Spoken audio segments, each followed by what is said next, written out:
I was left home alone a lot as a kid, just due to the fact that my mom was single for a good chunk of my upbringing, and she worked as an RN on a crappy RN schedule, and my brother went away to college. This was a night that my mom was working an overnight. It was a weekend night, so I had this girl Molly over who I was talking to, and she hung out for a while. We watched a couple movies and whatnot, and eventually she had to go home because her parents don't like her out late, so I was left alone to hold down the fort. I continued to watch TV in my room in bed.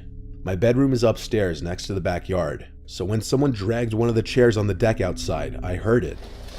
I got up and looked out the window, and I saw someone sitting on one of the deck chairs down below. I called Molly's name thinking it was her. After all, she'd only left under 10 minutes ago. Whoever it was looked up at me, but it wasn't Molly. I immediately pulled away from the window to hide. That was not anybody I recognized. Not in the darkness, at least. I texted a few close friends in our group chat if it was one of them messing with me. The ones who answered all said no, and asked what I was talking about. I didn't really believe any of my friends would come to my house to mess with me like that anyway. Scared shitless, but still curious, I slowly walked back over to the window to look down again, and that person was still sitting in the chair, looking up at my window. It was a he, that much was clear, and he definitely saw me. I hurried away from the window again to turn off the TV. I sat in my bed in a ball basically, with my arms wrapped around my knees. I waited in darkness for a while. I didn't even want to turn my phone screen on because I was scared he'd see the light. I didn't even want to move because the window was opened and I feared that he'd hear any movement I made. I wanted him to assume I was just no longer in the bedroom. I waited enough time. It had to be a solid 5 minutes of just sitting there. I highly doubted that man outside could still be there. I finally mustered up the courage to get up and look out the window.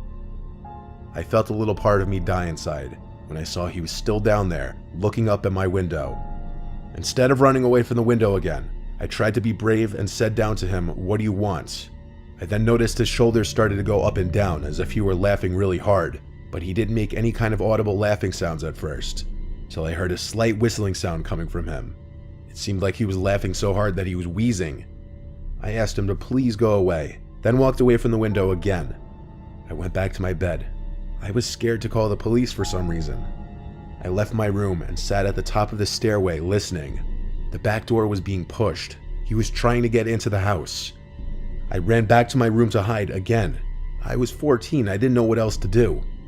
Eventually I heard the front door's doorknob being fiddled with, and the man trying to push the front door open as well. He gave up quickly, thank God. I closed my bedroom window and curtains. If our doors weren't locked, I could have been killed easily. I was skinny and weak when I was 14 and definitely not a fighter. I didn't leave my room again that night until my mom got home around 9. I told her what happened, and her reaction was angry at me for not calling 911, and in hindsight that was very stupid of me. One of the many things I did, or rather didn't do at a young age, that I questioned greatly.